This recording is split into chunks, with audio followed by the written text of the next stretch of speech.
On parle souvent des matières premières, notamment du pétrole. Nous, les premiers, souvent, le pétrole, le pétrole. Mais il y a aussi l'or. Il fallait qu'on vous parle de l'or parce que l'or est à son plus bas niveau depuis le début de l'année.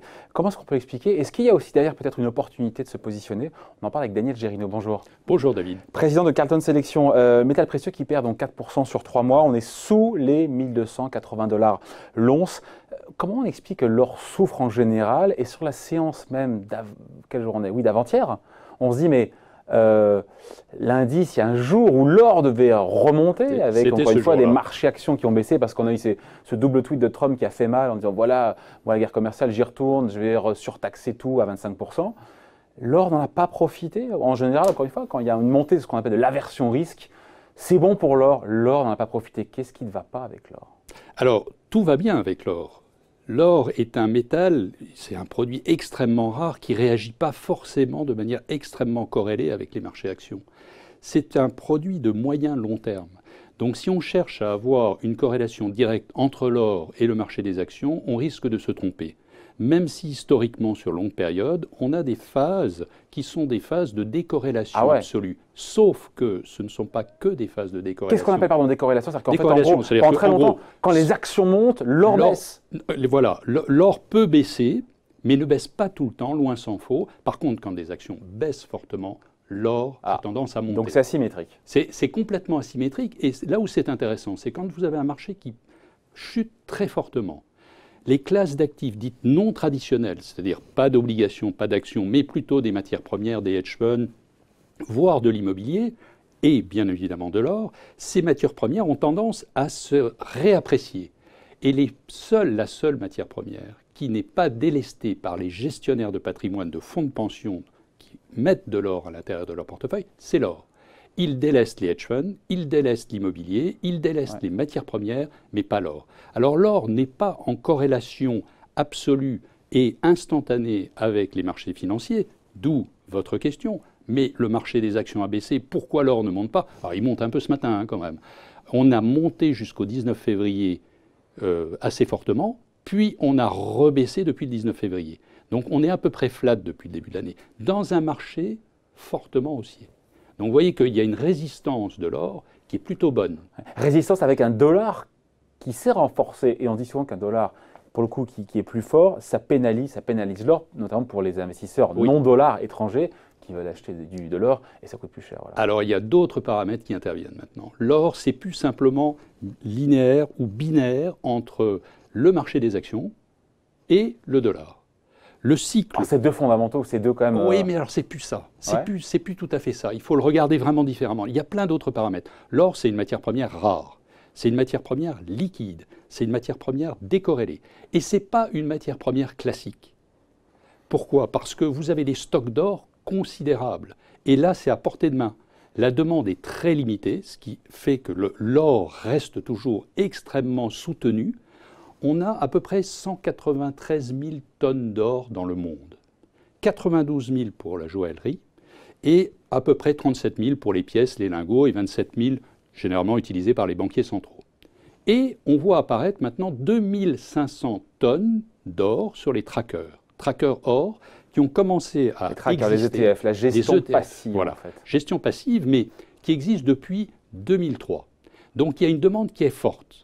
Vous avez une production mondiale qui est de 3 à 4 000 tonnes d'or par an. Donc, moi j'ai compris où ils vont en venir. C'est-à-dire qu'en fait, vous me dites que derrière, l'or est censé monter parce que l'offre est contrainte et que la demande est là. Sauf que moi je vous réponds quoi? Sur 5 ans, l'or, métal précieux, ça fait zéro et en termes de performance. 20 ans, 420%. Et le S&P, 220%.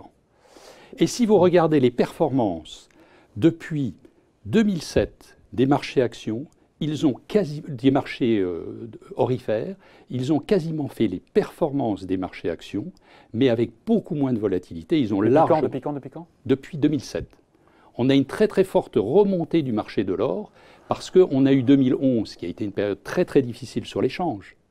Vous avez en 2011 une forte poussée du marché de l'or parce qu'il y avait une défiance sur l'échange. Vous avez plusieurs paramètres qui font modifier le cours de l'or. Vous avez l'inflation. Vous avez la masse monétaire. L'inflation, il n'y a plus. Et bien justement, si vous n'avez pas d'inflation et des taux très très bas, vous n'avez pas de taux d'intérêt réel. Aujourd'hui, les taux d'intérêt réels allemands sont négatifs. Ouais. Taux d'intérêt réel très bas, c'est bon pour l'or. Ça, c'est un premier paramètre. Parce que l'or ne rapporte rien. Et donc, quand on compare les deux, on se dit, bah, voilà. C'est pas grave. Quoi. Mais nous avons quand même d'autres paramètres qui interviennent. C'est un produit anti-inflation. Puisque, imaginons que nous ayons de l'inflation, l'inflation monte, grille le stock de taux d'intérêt réel, et là, l'or est très protecteur. Ça, c'est le premier point. Le deuxième point, l'offre et la demande est très déséquilibrée. On a 15% de demande, de progression de demande d'or par an depuis la même période de 2007. Or, on produit que 1,4% en plus. Une fois qu'on a tout ça, logiquement, on devrait être beaucoup plus haut sur l'or dans ces cas-là. Alors, oui et non, puisque jusqu'à présent, on a eu quand même une situation d'embellie sur le marché monétaire, c'est-à-dire qu'on avait des taux d'intérêt qui étaient assez bas, avec des injections de liquidités très très fortes qui ont poussé littéralement les acteurs à acheter des actions. Ouais. Donc ça a fortement aidé le marché actions. Ouais. Derrière ça, le marché obligataire, les taux se sont fortement détendus, avec peu de pression inflationniste, mais des taux d'intérêt réels plutôt bas. Ce qui fait que depuis effectivement 5 ans, l'or ne fait rien. Ouais. Mais attention, l'or, c'est une vision à moyen long terme qui doit être introduite dans un portefeuille. Si vous avez un portefeuille risqué, c'est-à-dire pas mal d'actions, si vous avez un portefeuille peu liquide, il faut mettre de l'or. Ouais. Vous mettez qui plombe la performance depuis 5 ans. Mais dans la durée... Mais par contre, quand vous avez des hausses, les hausses sont très très fortes. Et c'est un actif qui reste présent. Parce que regardez, depuis pratiquement 1 an, la performance de l'or, il n'y a quasiment rien. Ouais. Sauf qu'il y a plein d'autres classes d'actifs qui, elles, ont souffert.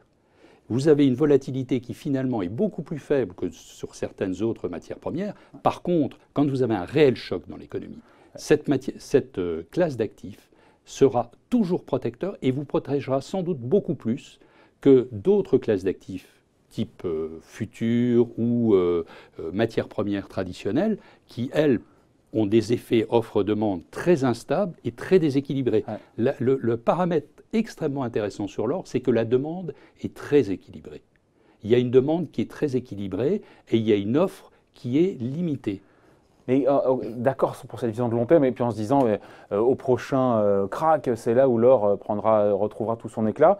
En attendant, qu'est-ce qui peut redonner un coup de fouet? Question double parce qu'on manque de temps. Et derrière, il faut quand même en avoir un portefeuille. Oui, il faut. Alors, qu'est-ce qui peut donner un coup de fouet? Eh bien, tout simplement le stock de dette que nous avons. Le stock de dette mais tant que les taux sont bas, tout ça est gérable. C'est très bien, ça. On a plus de dettes, mais le service de la dette, c'est vrai quand on a le stock de dette à l'échelle du monde, on est au plus haut. Et ça, c'est inquiétant.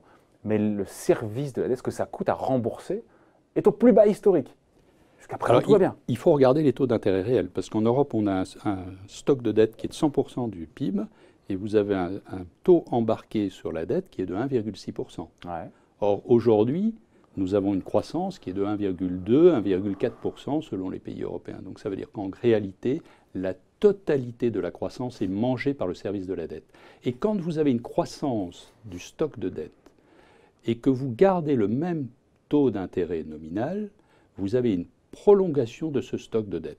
Si vous avez une petite tension sur les taux, le stock de dette finira par croître. Oui. Comme on n'a pas de productivité et qu'on n'a pas d'augmentation de la population, la croissance nominale ne peut pas monter. Et donc, on se retrouve dans une situation où potentiellement ce stock de dette, sauf choc vraiment d'offre ou de demande, on aura une croissance de ce stock de dette. Et si nous avons de plus en plus de liquidités et si nous avons de plus en plus d'argent sur le marché, l'or s'appréciera. Regardez l'évolution des devises. C'est une protection contre l'inflation, mais également contre la dépréciation des devises. Si vous regardez l'évolution des devises depuis 1910, ramené en base 100 sur l'or, l'or reste à 100, et nous comparons les devises. Et alors ? Ah ben c'est catastrophique. C'est-à-dire que l'or valait 100 en 1910, vaut 100 aujourd'hui. Eh bien vous prenez le dollar, vous prenez l'écu, puis l'euro, puis le sterling, ils sont quasiment revenus à 5-6% de leur valeur. C'est phénoménal. De la même manière, depuis l'entrée de l'euro en fonctionnement, c'est-à-dire 99 sur les marchés financiers. Ouais, on était à 1,16. Eh ben, Aujourd'hui, lancement à 16, j'en vois très bien. Vous remettez. 4 janvier. Voilà. 2000, il me semble 99. on était 4 janvier 99. assez haut. Hein, un 16,17 ouais. de mémoire. Et lorsque on s'est retrouvé, vous comparez cette période à l'entrée de l'euro et aujourd'hui, vous avez la devise qui s'est dépréciée pratiquement des 2 tiers par rapport à l'or.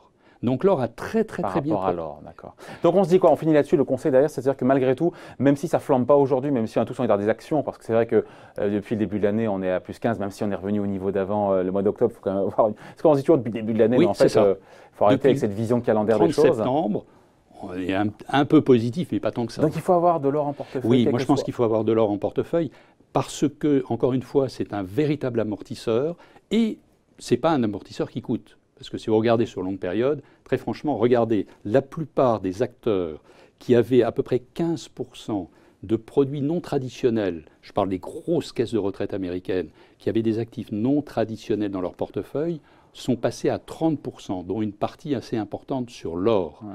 Et l'or reste une sécurité. Alors, ce n'est pas un investissement productif, on est d'accord. Ce n'est pas un investissement qui crée des emplois, on est d'accord. Mais pour une gestion de portefeuille, avoir un peu d'or protège très bien parce que la corrélation, c'est-à-dire le lien qu'il y a dans des marchés baissiers, protège très fortement le portefeuille, mais ne pénalise pas en cas de hausse. Et on le voit, puisque depuis le début de l'année, alors que le marché des actions a fait 15-16%, l'or est à zéro. L'or est à zéro. Il n'est pas négatif. Allez, explication, point de vue conseil signé Daniel Gérino, le président de Carlton Sélection. Merci. Merci.